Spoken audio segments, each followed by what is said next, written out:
It's the kid. We're back in here for this special football battle. Special football battle here, and because it's the Euros, I thought what would be more apt than doing a football battle between this England team and the Italian team and see where everything breaks down over the attributes. So, without further ado, let's get it. Attack. Who has the better attack? Simple. Easy. There's nothing to... This is the easiest attribute. England. Immobile lives up to his name. The dude is freaking immobile. He can hardly move. Belotti is Igor's third cousin. So England's attack, especially for those two guys, ain't great. Now, of course, you've got Insigne and you've got Chiesa. But we have to just look at the units as a whole. So when you just think of Kane, think of Sterling, you think of Saka, and so forth. As an attacking unit, overall, I think England's attack is greater than Italy's attack. So for me, it's very simple. And I think what brings Italy down is Immobile and Belotti, who I think are trash. Belotti is a Class C break, and Immobile is under review. So due to that, I'm going to give the attack to Kane, who I think is a very lethal goal scorer. Sterling, one of the players of the tournament, and Saka, who's really been a strong game changer. Midfield. Again, this one is pretty simple here. It's just pretty simple. Now, they may have gotten schooled by Spain, but Spain's midfield is also it's one of the strongest in the Euros. But between England and Italy, for me, Italy easily win that midfield battle. I think you look at Barella.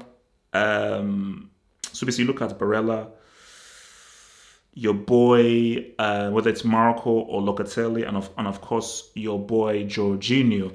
For me, as a midfield unit, I believe they're far greater than Phillips and Rice. Now, Phillips and Rice, they're serviceable and they do their jobs well. But I think Phillips and Rice, in comparison to Jorginho, Barella, and whether it's Marco and Locatelli, for me, Italy, midfield-wise, they win that, they get that, they deserve it. So for me, for the midfield attributes, Italia get that 100% deservedly so. Defense. Now, I found this hard. So walk with me here. I found this pretty hard. So I had to really think about this. So, England's defense has been so superb. Let's keep it real.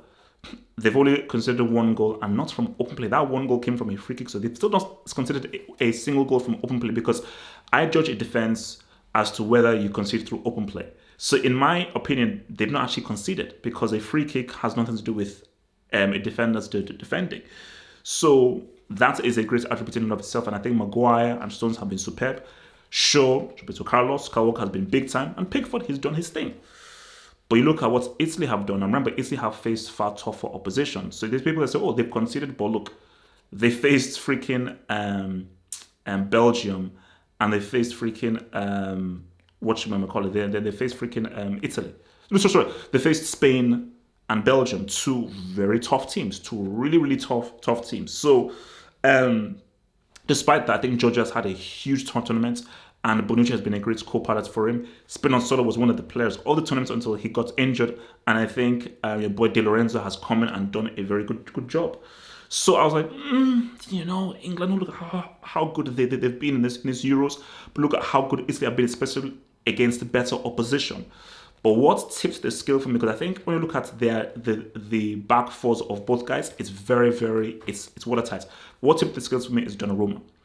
I think Pickford has been very good, but he was very suspect in the game against Denmark, and people blamed him for the Damsgaard shots, and you could perhaps say, but you can say maybe he could have done better and be much more awake. Donnarumma has been stellar. He's been one of the best keepers of this tournament. He's been one of the best players of this tournament, and has made some huge, massive saves. So I think Donnarumma tips it to Italy's skills. So for defense, I think I'm going to ride with Italy there.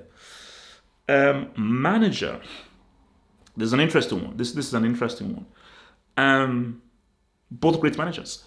I think Mancini has been superb with these guys, and the reason why they've got 33 games unbeaten is because of Mancini's coaching, who's totally lubricated the trash that Ventura puts upon this team. So shout out to your boy Mancini. Southgate, look at the different changes he's made, and people have criticized him for how conservative he's been, but he's made those changes and he's talked about those changes, and those changes have actually worked well for him.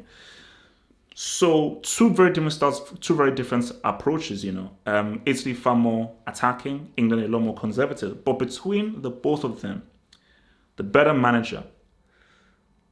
It's both. Let me be clear, both are great, but I have to pick a winner here. So it's hard, but I've got to pick a winner here. I went with Southgate. The reason I went with Southgate is because I believe that maybe he's been forced to, he's made more key changes that have been beneficial for England than Mancini has. I think for Mancini, he's pretty much just let the team flow, which is still great because that's still management, because it goes to their coaching and how well they played is down to Mancini. But for Southgate, knowing to bring in Saka, knowing not to bring out Foden, knowing when to bring in Sancho, keeping in with Phillips and Rice, knowing when to switch to a back three, to a back four. Okay, against Germany, play a particular formation. Against other guys, now we now go to a back four. So the way that he's chopped and changed, that's huge change he made of bringing on Grealish to bring on Trippier to ensure that they were defensively watertight. Not many people would have done that. He went ahead and has done. So he's done many things. Rather than just leave it as this, he's done many things. He's made subs at the right times to say, no, I think out of the two, the management Southgate has shown, I think, has been better than Mancini slightly. So I'm going to give it to Southgate. Chemistry. Oh, this is super, super easy. Italy. The reason why they've been the best team at these Euros is because they have incredible chemistry. Everybody is working in tandem with one another, and just the way in which there is an understanding between the left back and the left wide attacker, the right back and the right wide attacker, the midfield, and how well the midfield work together, and even the striker, somewhat, even if they've been trash, work together. There's far more flow within the team. I think for England, it's more machine-like, and it's much more about picking their moments. But I don't think that they flow like water and in a soothing way, in the way that Italy does. For me, chemistry, I'm gonna have to give it to your boys, Italy. Teamwork. Who's got the best teamwork here? I rolled here. Both guys have good teamwork, but I rolled with England. I rolled with England here. And the reason I rolled with England here is Immobile is a sore thumb. So Immobile and Belotti, they are sore thumbs, and I'm not sure what they contribute to the team.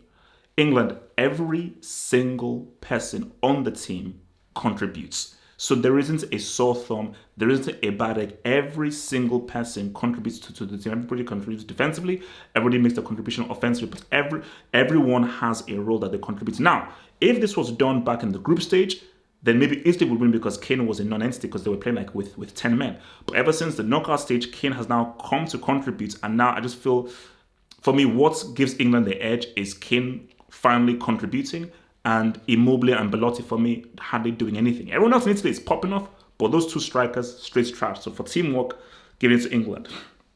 Mentality.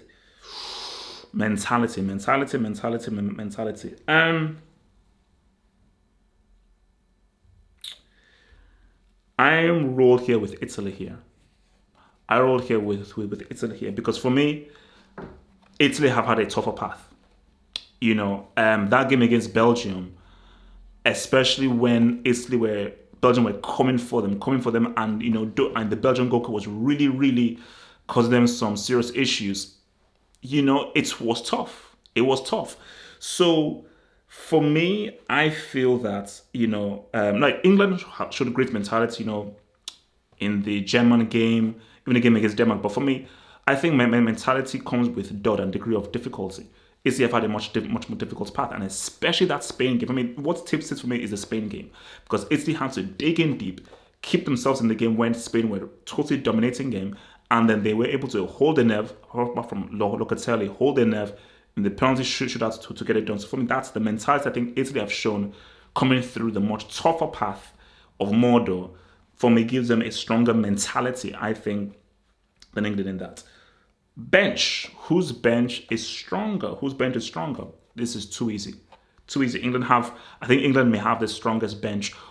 No, they may have the strongest bench at the Euros. Foden's on the bench.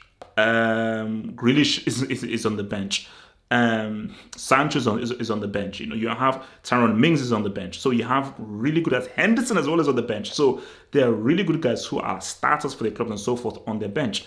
For Italy, you're looking at Cristante, or whether you're looking at Belotti or Locatelli or so forth. The bench for Italy is not comparable to England. So for England, what I think one of their greatest strengths is they have true game changers that can come on and change the course of the game. How many times has Belotti come onto the pitch, and what has he done to change the course of the game? What has he done to really affect the game? And there are very few players that Italy have brought on that have changed the game, apart from when they brought on Chiesa at the start.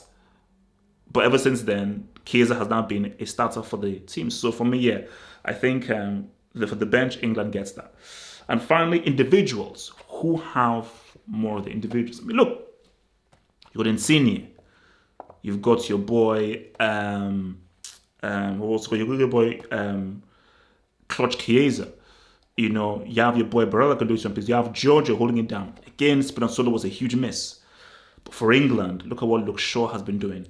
I think Maguire has had a huge tournament. Kane is finally coming to his own. Sterling, arguably player of the tournament. Saka, probably one of the young players of the tournament. Mount, even he's doing his thing.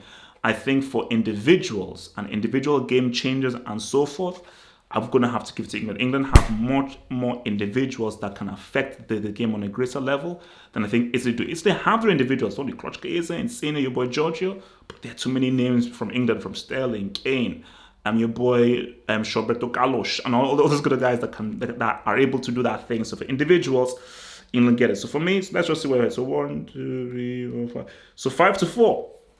England win this 5-4. This is just for a bit of fun. We don't know whether this will mean anything for the final, but for this battle here, England win it 5-4. Tell me what you guys think in the comments, whether you agree or disagree. Remember to like that video, subscribe, and see you guys on Sunday, man, for a big one. One love.